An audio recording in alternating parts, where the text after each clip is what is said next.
Welcome, Akram Azimi.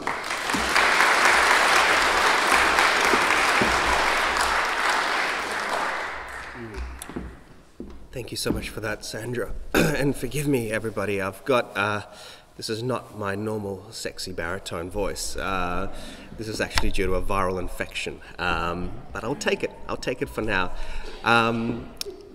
Thank you so much, Sandra, and thank you so much to the One World Centre for organising all of this and giving me an opportunity to come here and share this evening with you.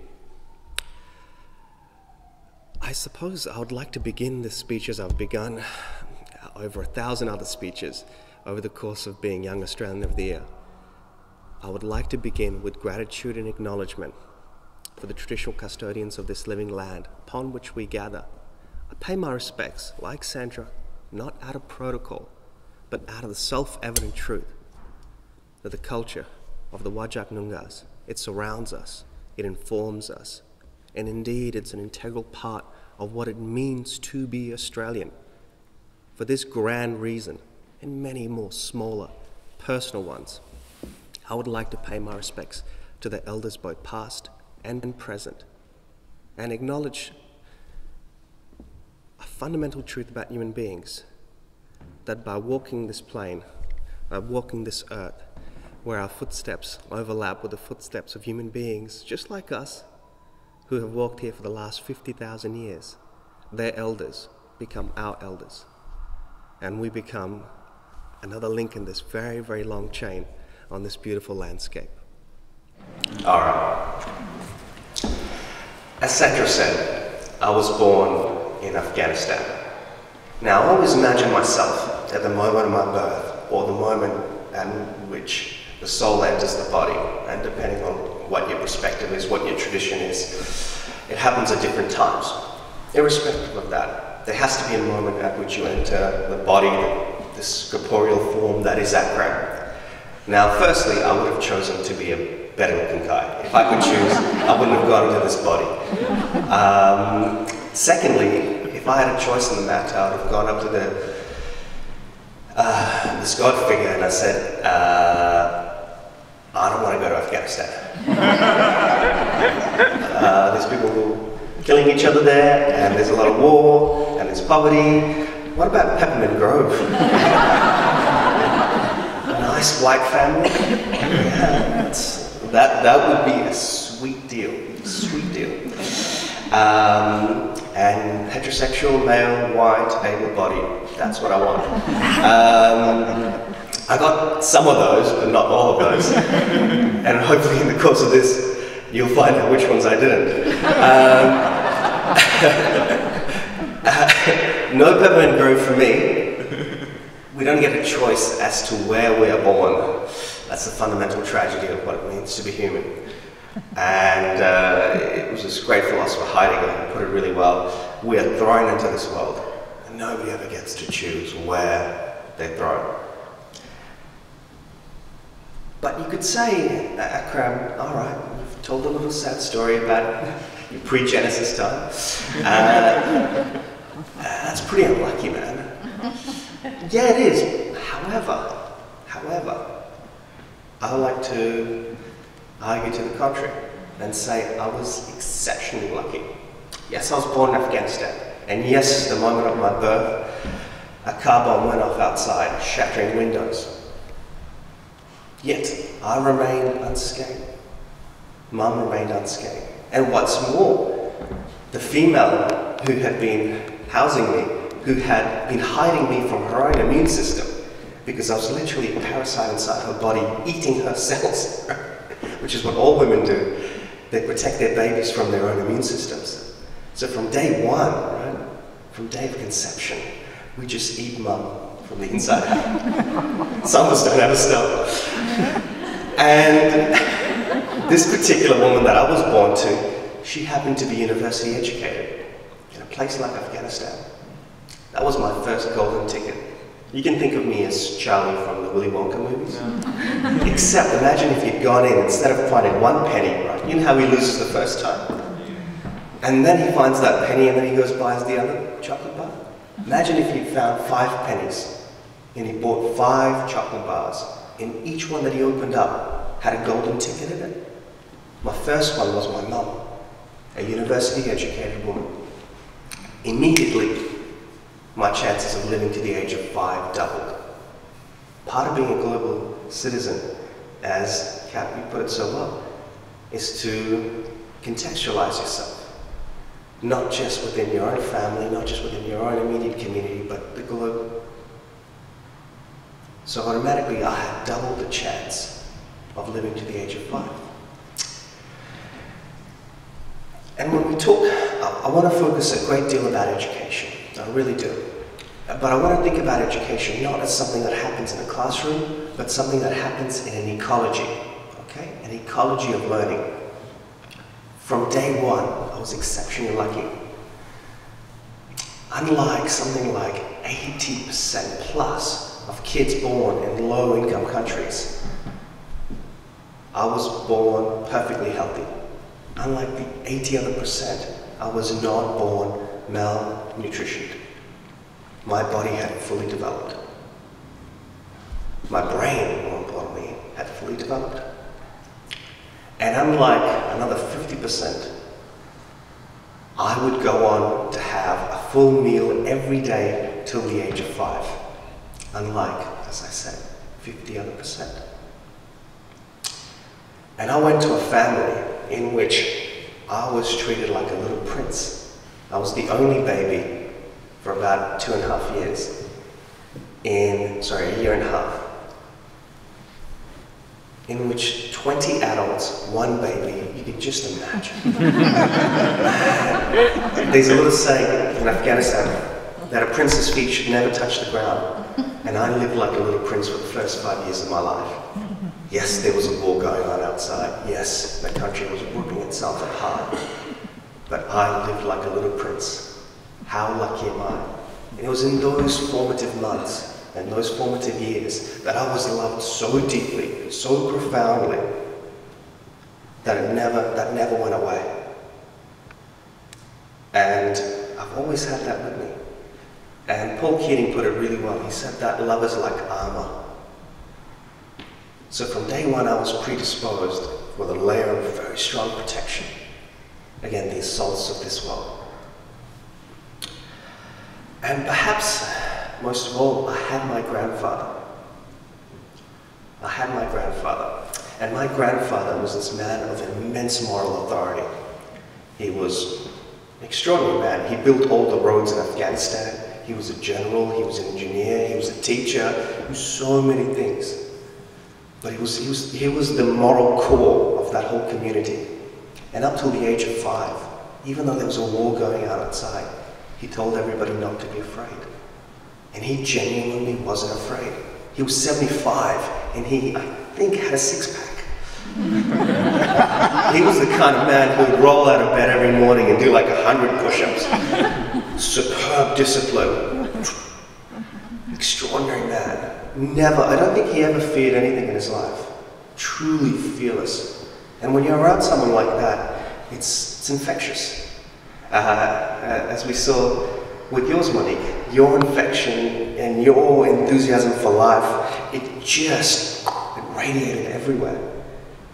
And it filled us up. My grandfather was a bit like that too.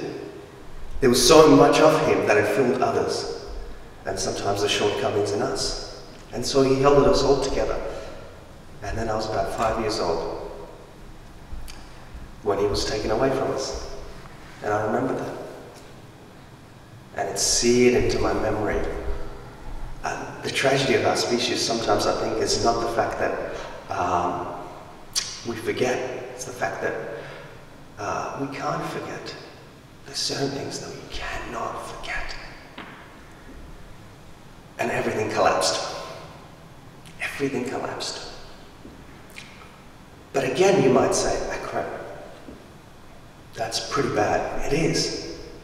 But my mum, being the extraordinary woman she is, she put my brother and I on her shoulders, and she literally smuggled us out of a city that was trying to devour itself.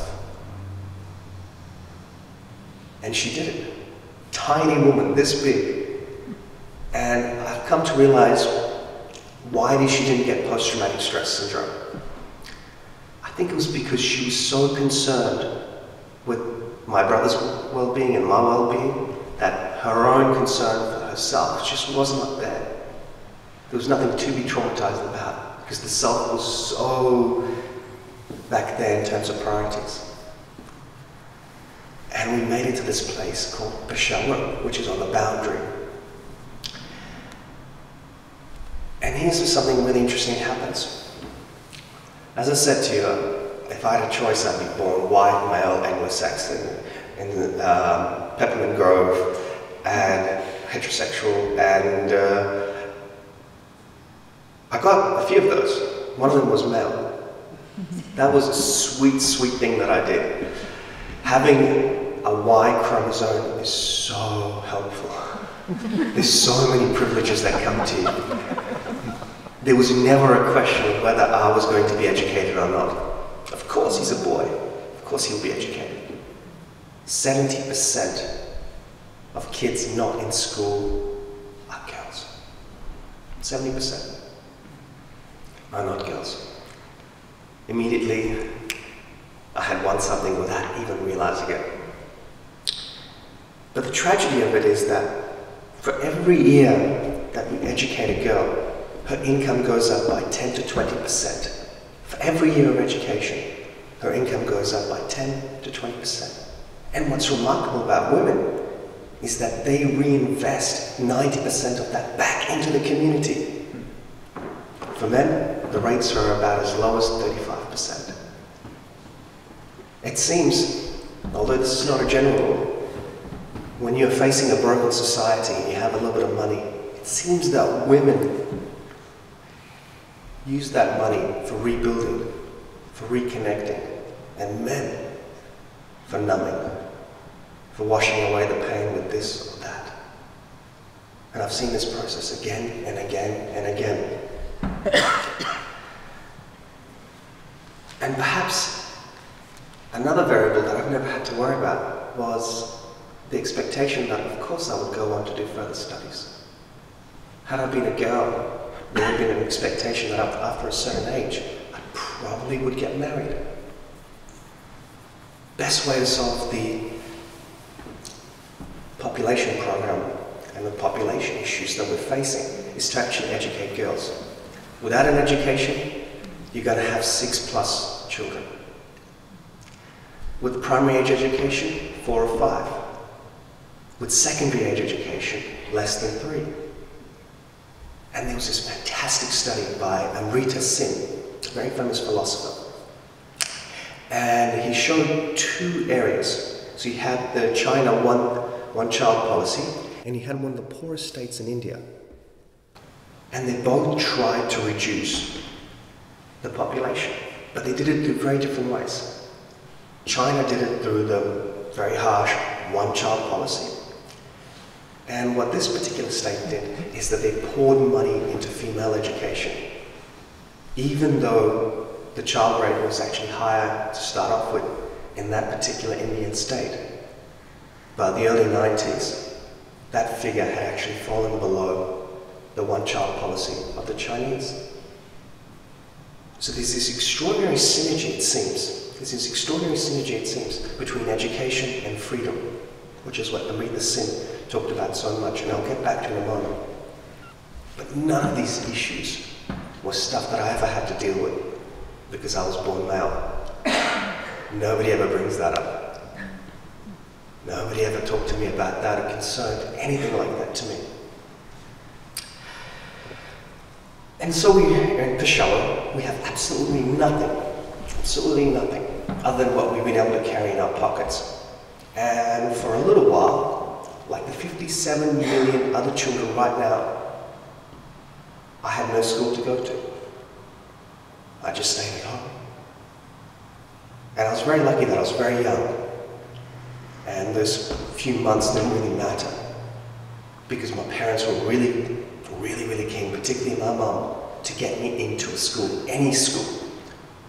So unlike the 57 million kids right now, my mom pushed and pushed until I got into a school. But the school that I got into in Peshawar was a school that lacked chairs, tables. There was about one teacher to, I don't know, 60, 70 kids. School went from 7 a.m. to 10 a.m. And most of it was just there. You just rock up, you get your name called, you learn a little bit of the alphabet, and then you go home. Even though there are 57 million kids not getting a primary age education right now, there are 250 million kids who are technically at school, but not being educated. That's an incredibly damning statistic. 250 million kids who are technically at school, but not being educated. I experienced that. I saw that as my first experience of what it means to be in a proper school. But, unlike all those other kids, I got incredibly lucky. Incredibly lucky. There's about 15 million plus displaced peoples around the world. And the rates of resettlement are so bad that they're less than 1%. So if you're going to be displaced, my only advice is don't. Nothing good comes of it. You are stuffed. Your capacity to be resettled in a safe place is less than 1 in 100. The best way of thinking about this is if there's a building on fire and it's got 100 apartment blocks, and in each apartment block there's a family, your family, and a hideous, horrible fire erupts, engulfs the exit and the entrance. Nobody can get in, nobody can get out. You open the windows and you scream out for help. And the community nearby, the global neighborhood hears you and they send help. Problem is, the global community has one fire truck with one firefighter with one ladder.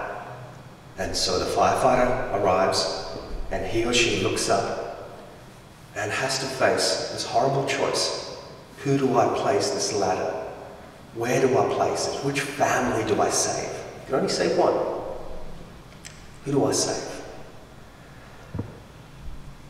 Remarkably, my second golden ticket came in the form of a visa to Australia, because that firefighter chose to put the ladder on the windowsill from which my family was screaming for help.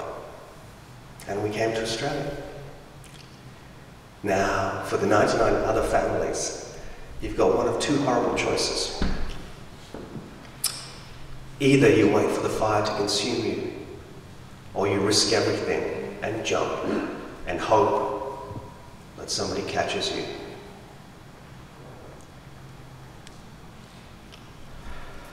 Coming to Australia, I thought we'd entered a whole other world. Firstly, people look different.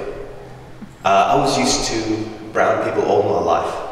So the moment you see someone white, in fact lots of people who are white and who are pale, if you've never seen that before as a child, it is incredibly difficult to wrap your head around. I remember being in the airport and thinking everybody was really unwell. I remember going up to people in Farsi going, "Are you okay? Are you okay? They were like, why is this kid giving me this pitiful look that he's concerned about me? The second thing that was really odd about Australia was the fact that everybody spoke English. Now, if you're 10 years old, even though you know English exists as a conceptual thing, you don't really believe it. You think everybody speaks Farsi, right? And you think that's the only human language there is, right? Because if you can't understand it, it must be gibberish. So I go in there, and people were like, and there was a part of my heart that just broke for them. I remember going, oh, they don't know how to speak. Nobody taught them. And I think I might have even told my mum, "Mum, is it okay if I teach them a few words? So they know how to talk to one another?" And then the third part that was really shocking was actually seeing girls in skirts. That was the most shocking thing to me in Australia. So I walked in there and I could actually see calf and kneecap. In Peshawar, if you saw a little bit of ankle, that was a scandal. And suddenly I was like, oh my God.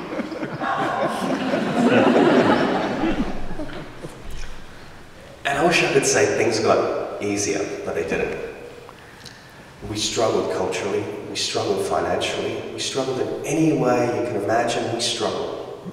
But we had an amazing community around us, a community of everyday Australians, people just like yourselves, and they rallied around us. They taught my mom how to shop, something as basic as that. Our next door neighbours, Dr. Badaham, she took my brother and I aside and taught us English because my school didn't have the funds to teach me English as a second language.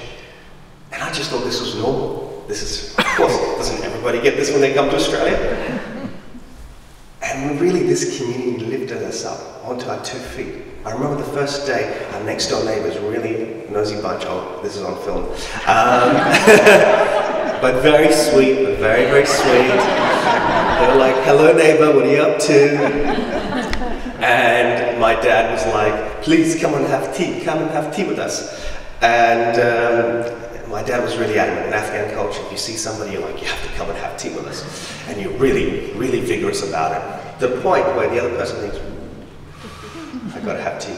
Otherwise something bad's going to happen. Because he looks really committed to the idea of me and tea. And so he comes into our house, and he hadn't told my mum that he's going to have someone over. So mum's got no kettle. Mum doesn't have a kettle. And then mum almost bawls her eyes out because in Afghanistan you bring someone to your home and you don't have tea. That's like saying to somebody, I hate your guts. I never want to see you. I've always hated you, right? Secretly. And now I'm telling you. That's what you're saying. So mum is freaking out. Dad's like, oh my God, we're so sorry, no tea, so sorry, so sorry. This guy was like, these people have got a tea issue, really? I don't know how he sorted it out, but he was like, all right, no worries, no worries. I don't know why he's Indian. He's not, he wasn't. He was so Anglo, he was so Anglo. He was like, yes, okay, no worries. Well, I'll see you guys later. And I thought that was the end of it. Sweet guy came over. Turns out he'd gone over and told the other neighbours about how much we were struggling. And folks just donated furniture to us. Bits of this, bits of that, whatever they could give. They weren't particularly wealthy folk, no, just probably low to middle class. And they helped out.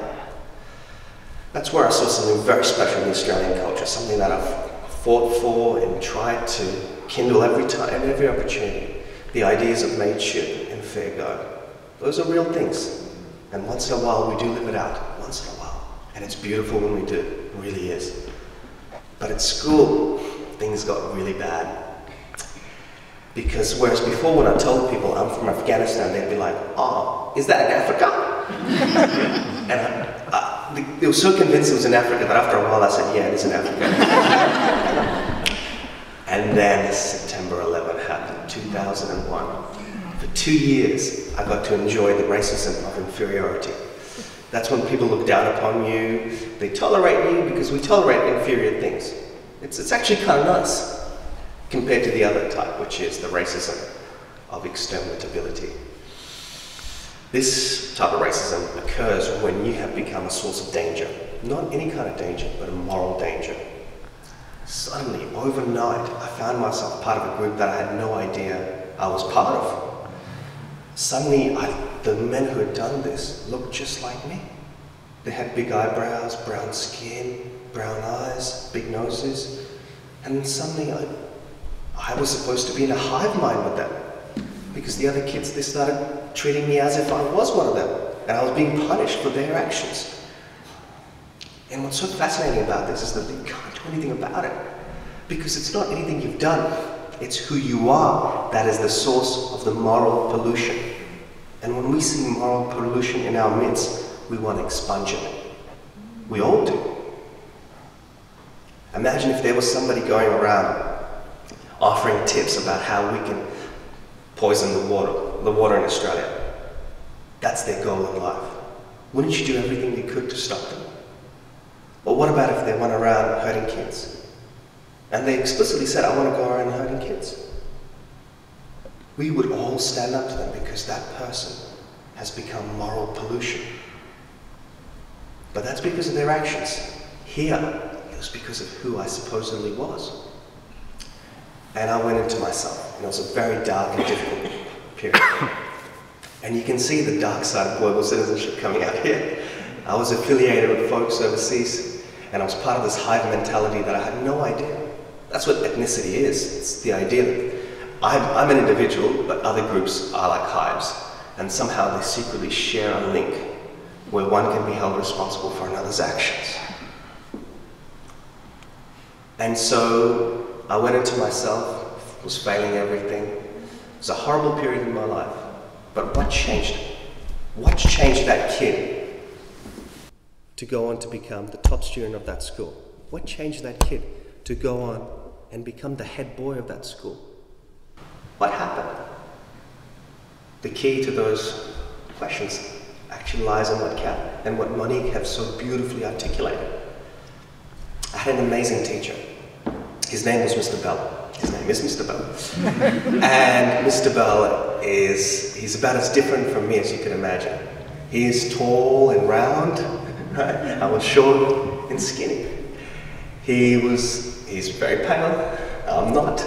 He had these very deep blue eyes, I don't. He was blonde, he was 6'3", I think. He is 6'3". On the paper, he's about as different from me as you can get. And yet, he seemed to do something really strange. Every day he would come to me and he would make sure I was okay. Every day he would come and say, "Hello Akram, how are you?" What he was doing, I realized much later, is he was giving me respect.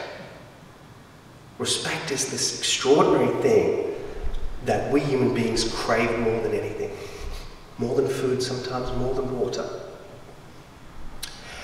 What he was doing, he was giving me fuel, food, for my own self-dignity, to reconstruct a new self, a dignified self. And he did so through this. After he'd broken the walls around my heart, those walls that are made of fleeting fears and passing pains, once he broke through those walls, through little acts of dignity for months and months and months, he said, "Akram, why don't you come to the library? I want to share a story with you." I had no idea I loved stories. His gift as a teacher was such that he could see into students what they couldn't see into themselves. So he sits me down and he tells me the story of Napoleon and how Napoleon conquered France for the first time. I am mesmerized. Wow, what a phenomenal story. And then he did something extraordinary. And this is where the genius of Mr. Bell comes, and this is where my story overlaps with Kat's story and Monique's story. He said, "Hey Akram, why don't you go and share this story with the other kids?" Me? Who would want to listen to me? And in his characteristic way, understated, he said, "Yeah, they will. Just say it with enthusiasm." So there I go up to folks who, some of them had previously been really, really nasty to me, and I'd tell them the story of Napoleon, and I'd tell them the story of other historical figures in our history class. And before long, I noticed there's a profound change in me and a profound change in them. By being of service to my fellow students, even those who had been really mean to me, I found my own self-worth. We realize we're valuable as human beings, not in what we've been given, but what we're able to give. We are valuable. We are valued because of the value that we give to others. The richest man and the richest woman is he or she who's been able to give the most. And in this process, my sense of self just kept getting stronger and stronger. And I realize now, had it not been for that armor that had been put there 15 years earlier, I would have probably broken. I would have crumbled.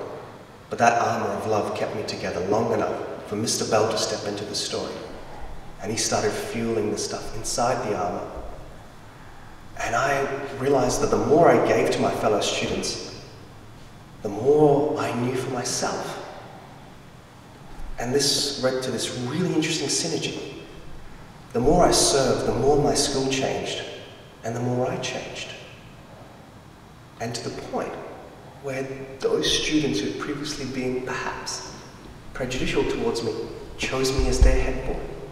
I think there's something remarkable about that. Remarkable about the Australian culture and the Australian people, and remarkable about human beings in general. That no matter how we think our relationships are predetermined, there lies in excess human meaning. And it's in that excess of human meaning in any given relationship, that we have the capacity to be other than who we are, to be different to how things are right now.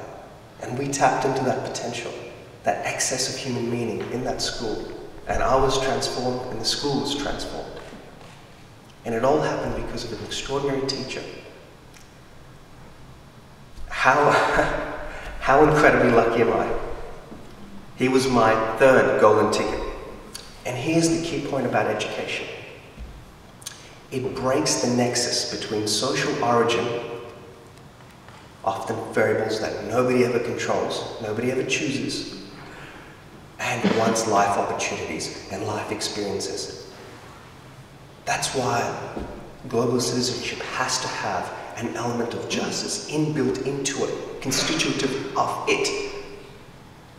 Because the realization that we could have been born anywhere and we could have been born anyone on this planet, we just happen to be born amongst the more fortunate.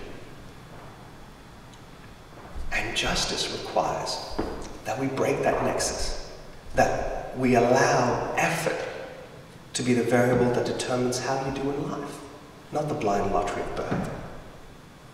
In fact, Australia, one of the reasons why we have such an amazing multicultural country is because we have an amazing educational system that allows for that social mobility. It's not perfect, and it could be a lot better, but it actually works. It works in my case, and it works in countless other cases. So, if this is the variable that can really be transformative for us as global citizens, then we really need to think about it a little bit more deeply. There's a few different ways of thinking about education. There's a few different ways of conceptualizing education. For me, it is a positive duty that if you accept your status as a global citizen, you also accept a moral obligation to provide education for those young children who go without an education for no other reason than the blind lottery of birth. For me, to do otherwise would be allowed to allow evil to occur. Some folks think of what we do in education in terms of increasing human capital, and that's true. That is really true. There was this great Indian case study. For every dollar that you put into a young Indian person, they will make $53 for the first business they work for. What a great return on investment. $1 in, $53 out. And there's also a cost, a profound economic cost of not doing this. Let me give you the Indian context just because it's a little bit more clear, but this is just as true of Australia, it's just as true of the whole global world. It's the idea of the talent gap. What do you miss out on as a global community by not educating all of the children? What do you miss out on? In India, 1/3 of kids there don't graduate from high school. What does this mean for India? It means they lose on $100 billion worth of revenue every year. $100 billion worth of revenue. Now let's think about the global cost of that. What happens when you don't utilize that potential that's there and all these kids, some of whom are exceptionally talented? What happens when you let that go to waste? Well, we all suffer. And we all economically suffer.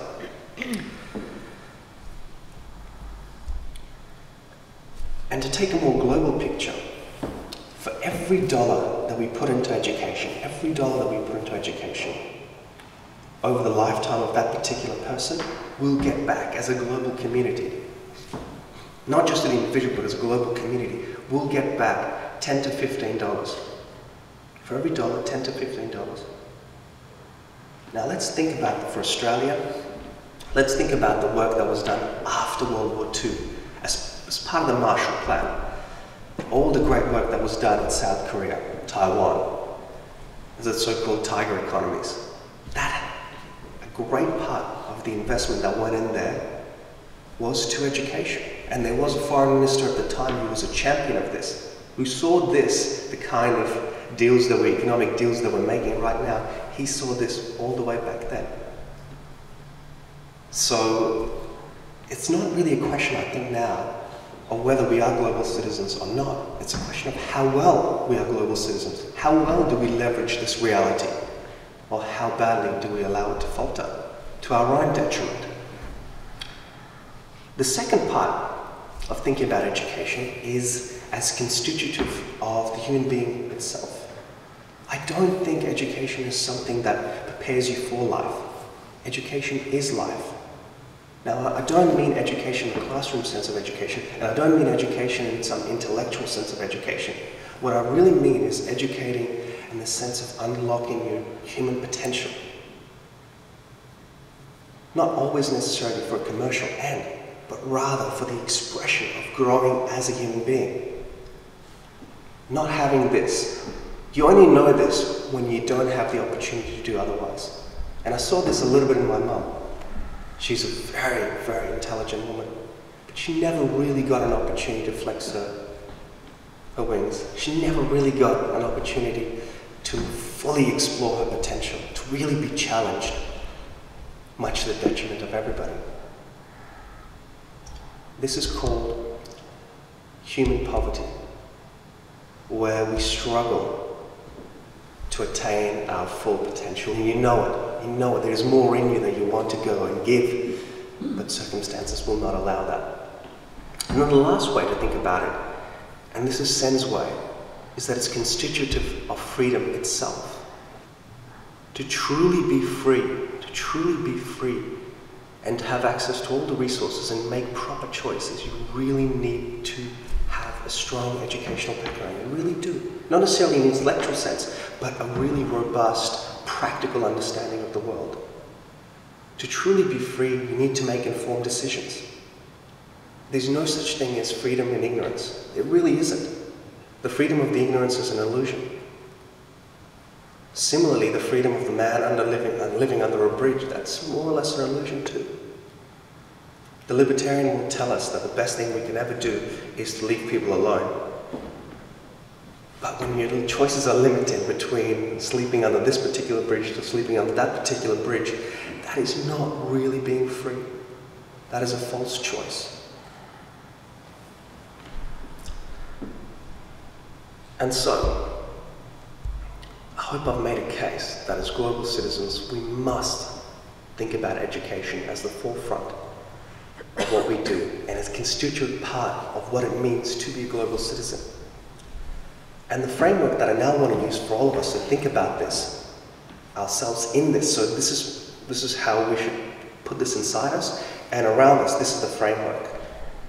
Let's think about education and global education as a global public good. So many of the problems we have in this world are due to the fact that we underproduce public goods. The market is an amazing way of distributing certain goods and services. Fantastic. Nobody's against that.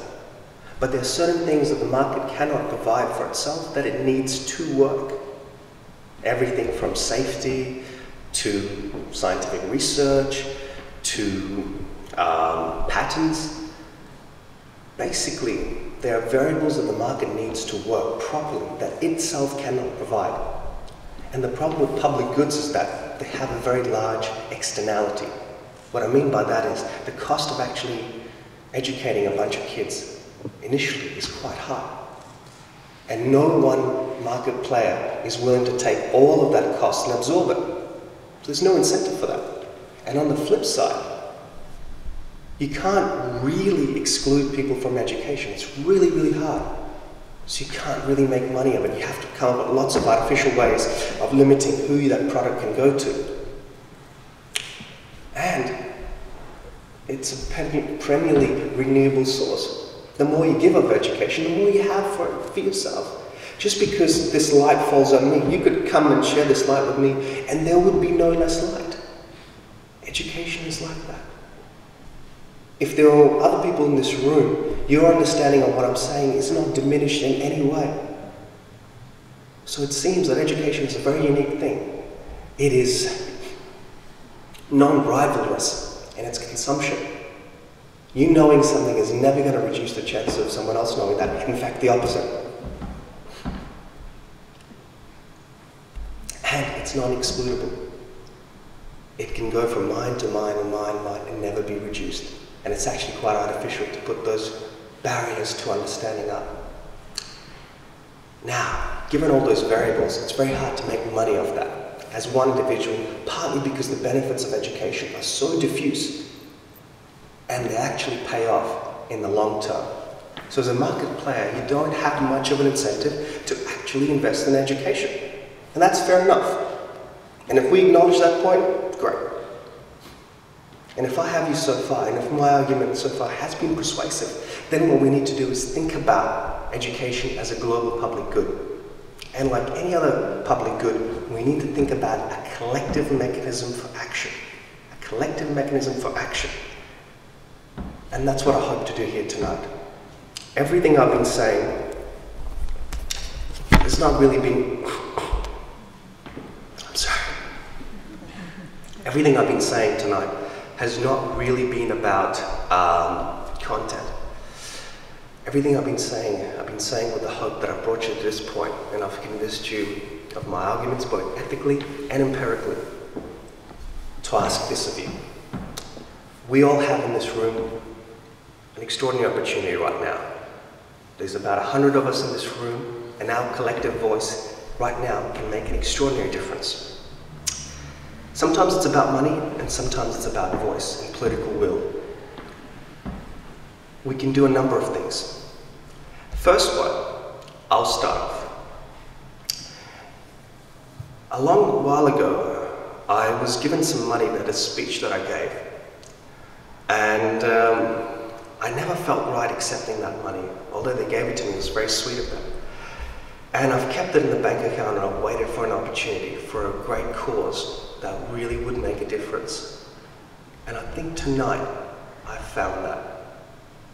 You see, this coat I got for $50 from an op shop. Everything here is under $50. So hopefully what I'm going to be giving away is more than all the things that I own. I have $1,000 that I'd love to donate to the One World Centre, because I think their work is so incredibly important in allowing other people in other organisations to come together, to meet, and to be a nexus where we can use education, where we can talk about healthcare, where we can think about ourselves as global citizens. I would love to do that. The second thing I'd love to do is ask you guys, do you all have your mobile phones here? Yeah. Does everyone have Twitter? Yep. Put your hand up if you have Twitter. Not many. Not many, okay. Facebook? Facebook? Alright, okay. Alright. Okay, that's not many. How about this? Those of you who do have Twitter, please go on your Twitter handle and type in Julie Bishop and say, Foreign Minister, I think we as Australians should really stand up for global education. And I know this is something you're really passionate about, and I stand behind you. Give her the political capital to push this issue. For those of you who don't have anything, please write a letter. Please write a letter tomorrow to your MP and to the Foreign Minister. It's really easy. And just say, I as an Australian citizen, I stand up for this issue. And if you're really keen, and if you want to make this more than just something that I've said to you, if you want to make it a reality, I know of an organisation, I've visited this organisation, I've seen it firsthand. They're called So They Can. So They Can. And they're in Kenya. And all the principles that I was just talking to you about, they live out. They're probably one of the best organisations to use education and the ecology of learning to profoundly transform kids who would otherwise be living on rubbish dumps to graduating from high school, going into civil servant jobs, going on to university. Kids who would otherwise have guaranteed, most of them not to make it to the age of 20, now actually get a shot at life. Let's not just talk about it, let's actually do it. They're called So They Can, and they operate in Kenya and Tanzania. And everything we've been talking about global citizenship is enacted there. And it's happening right now. And it really doesn't cost a great deal to ensure that a kid gets an education. And the magic thing about an education is that they will never become dependent. In fact, the opposite. With everything we do, we have to be really careful in the gifts we give, that we don't make people dependent. But education does the opposite. It makes us redundant. And what's more, the magic of education is they'll pass it on to the next person. So as global citizens, when we do something for our fellow human beings, I would always like you to think about this. How can they reciprocate? Because you should never give a gift that cannot be reciprocated. That is an expression of power. And so what they do in Kenya, and they've got it on their boards, is there's an expectation that once these kids go out and are educated and are contributing to Kenya, that they give back to this next generation what they have received here. And I just thought that was so beautiful, because what you're doing is you're acknowledging their inherent dignity, that you have something of worthwhile to give me back. And it reminded me of Mr. Bell and my own story. So, please send a tweet to Julie Bishop. Please send a letter to our foreign minister. And thirdly, please check out So They Can. Any support you give, I promise you, will fulfill everything we've talked about tonight. Thank you so much.